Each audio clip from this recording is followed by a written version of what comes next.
8 വർഷം നീണ്ട നിയമ പോരാട്ടത്തിന് ശേഷം നടിയെ ആക്രമിച്ച കേസിൽ വിധി വരുന്നു. അതിജീവിതയും പ്രതികളിൽ ഒരാളും സിനിമാ മേഖലയിലുള്ളവർ എന്നതിനേക്കാൾ ഉപരി രാജ്യത്തിന്റെ ആകെ ശ്രദ്ധയിലേക്ക് ഈ കേസ് എത്തിയത് നീതിക്ക് വേണ്ടിയുള്ള പോരാട്ടത്തിന്റെ ഏറ്റവും ശക്തമായ തലങ്ങൾ കൂടി സ്പർശിച്ചതുകൊണ്ടാണ്. കൂടെ നിർണായകമായ വെളിപ്പെടുത്തലുകളും.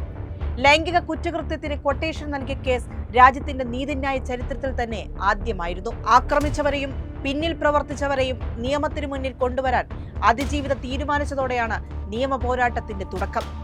അതിജീവിതയ്ക്കൊപ്പം ആദ്യ അവസാനം സംസ്ഥാന സർക്കാർ നിന്നു. ഇതില് കുറ്റം ചെയ്യുന്നുണ്ടോ എന്നുള്ളതാണ് പ്രശ്നം.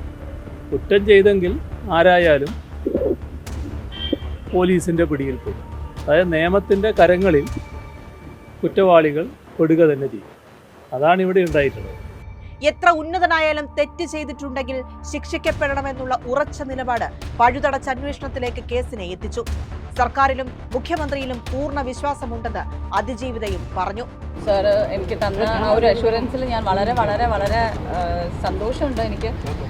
പിന്നെ അതൊരു ഭയങ്കര വലിയൊരു ഉറപ്പാണ്. ഞാൻ ഒരുപാട് നന്ദിയുണ്ട്. തീർച്ചയായിട്ടും ഞാൻ പരിപൂർണമായും സാറിന്റെ വാക്കുകൾ അന്വേഷണം മുന്നോട്ട് പോകുമെന്നും നിഷ്പക്ഷമായിട്ടുള്ള അന്വേഷണം ഉറപ്പാക്കുമെന്നും മുഖ്യമന്ത്രി ഉറപ്പ് നൽകി. തീർച്ചയായിട്ടും ഗവൺമെന്റിന്റെ ഭാഗത്തു നിന്ന് എല്ലാവിധ സപ്പോർട്ടും ഇൻവെസ്റ്റിഗേഷൻ ഉണ്ടാവുമെന്ന് തന്നെയാണ് പറഞ്ഞത്. സോ അതിൽ തീർച്ചയായിട്ടും ഞാൻ ഹാപ്പിയാണ്. നടൻ ദിലീപ് 8ാം പ്രതിയായ കേസിൽ വിചാരണ നടപടി തുടങ്ങിയത് 2019-ലാണ്.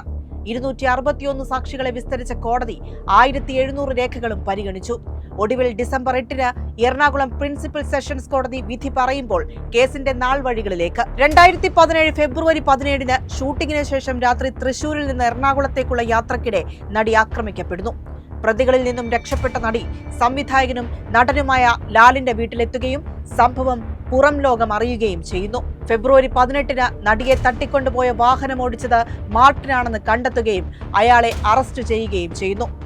തുടർന്ന് മുഖ്യപ്രതി പൾസർ സുനിയെ രക്ഷപ്പെടാൻ സഹായിച്ച വടിവാൾ സലീം, പ്രദീപ് എന്നിവരും അറസ്റ്റിലാകുന്നു. ആക്രമിക്കപ്പെട്ട നടിക്ക് ഐക്യദാർഢ്യം പ്രഖ്യാപിച്ച് 2017 ഫെബ്രുവരി 19-ന് എറണാകുളം ദർബാർ ഹാൾ ഗ്രൗണ്ടിൽ സിനിമാ മേഖലയിലുള്ളവർ യോഗം ചേർന്നു. പലരും വികാരഭരിതരാവുകയും രോഷം പ്രകടിപ്പിക്കുകയും കണ്ണീരൊഴിക്കുകയും ചെയ്തപ്പോൾ നടി മഞ്ജു വാര്യർ മാത്രം നടന്നത് ഒരു ക്രിമിനൽ ഗൂഢാലോചനയാണെന്ന് ഉറച്ച ശബ്ദത്തിൽ പറഞ്ഞു. ഇതിന് പിന്നിൽ നടന്നിരിക്കുന്നത് ഒരു ക്രിമിനൽ ഗൂഢാലോചനയാണ്. ഈ ഒരു ഗൂഢാലോചനയ്ക്ക് പിന്നിൽ പ്രവർത്തിച്ചവരെ നിയമത്തിന് മുന്നിൽ കൊണ്ടുവരാൻ ഉള്ള പ്രവർത്തനങ്ങൾക്കെല്ലാം അങ്ങേയറ്റം പൂർണ്ണമായ പിന്തുണ നൽകുക എന്നതാണ് നമുക്കിവിടെ ചെയ്യാൻ സാധിക്കുക. തുടർന്നുള്ള അന്വേഷണത്തിൽ കേസിന്റെ ഗതി മാറി മറിയുകയായിരുന്നു. അന്വേഷണം മലയാള സിനിമയിലെ പ്രബലനായ നടൻ ദിലീപിലേക്ക് കേന്ദ്രീകരിക്കുകയും കേവലം ഒരു കൊട്ടേഷൻ ആക്രമണം എന്നതിലുപരി വമ്പൻ ഗൂഢാലോചനയുടെ ചുരുളുകൾ അഴിയുകയും ചെയ്യുന്നു. ഫെബ്രുവരി 23-ന് കോടതിയിൽ കീഴടങ്ങാനെത്തിയ മുഖ്യപ്രതി പൾസർ സുനിയെയും കൂട്ടാളി വിജീഷിനെയും പോലീസ് അറസ്റ്റ് ചെയ്യുകയും 50 ലക്ഷം രൂപയുടെ കൊട്ടേഷൻ പ്രകാരമാണ് നടിയെ തട്ടിക്കൊണ്ടുപോയതെന്ന് പൾസർ സുനിയുടെ മൊഴി പുറത്തുവരികയും ചെയ്യുന്നു. പിന്നാലെ നടൻ ദിലീപിന് കേസിൽ വ്യക്തമായ പങ്കുണ്ടെന്ന് കണ്ടെത്തുകയും നടനെതിരെ നിർണായക തെളിവുകൾ അന്വേഷണ ഉദ്യോഗസ്ഥർക്ക് ലഭിക്കുകയും ചെയ്തു. ജൂലൈ 10-ന് പോലീസ് ദിലീപിനെയും സംവിധായകൻ നാദിർഷയെയും ചോദ്യം ചെയ്യുകയും ദിലീപ് അറസ്റ്റിലാവുകയും ചെയ്തു. അറസ്റ്റിനെ തുടർന്ന് മറ്റു വഴിയില്ലാതെ ദിലീപിനെ താരസംഘടനയിൽ നിന്നും പുറത്താക്കി. കേസ് പുതിയ വഴിത്തിരിവിലേക്ക് മാറുകയും ദിലീപിനെ അറസ്റ്റ് ചെയ്യുകയും പോലീസ് അന്വേഷണത്തിൽ കുറ്റക്കാരനാണെന്ന് കുറ്റക്കാരനാണെന്ന് കണ്ടെത്തുകയും അദ്ദേഹത്തിന്റെ പേരിൽ കേസ് ചാർജ് ചെയ്യുകയും ചെയ്ത സാഹചര്യത്തിൽ അമ്മ ഒരു അടിയന്തര അവൈലബിൾ എക്സിക്യൂട്ടീവ് യോഗം കൂടുകയും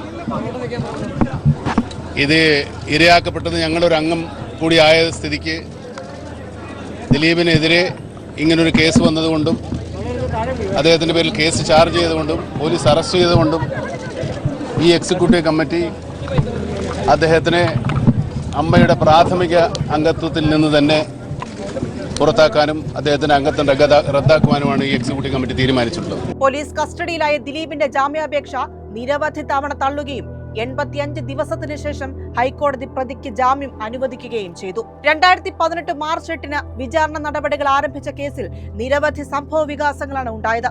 നടിയെ ആക്രമിച്ച ദൃശ്യങ്ങൾ അടങ്ങിയ മെമ്മറി കാർഡിന്റെ പകർപ്പ് ദിലീപിന് കൈമാറാനാകില്ലെന്ന് സുപ്രീം കോടതി പറയുകയും 6 മാസത്തിനകം വിചാരണ പൂർത്തിയാക്കാൻ നിർദ്ദേശം നൽകുകയും ചെയ്തു.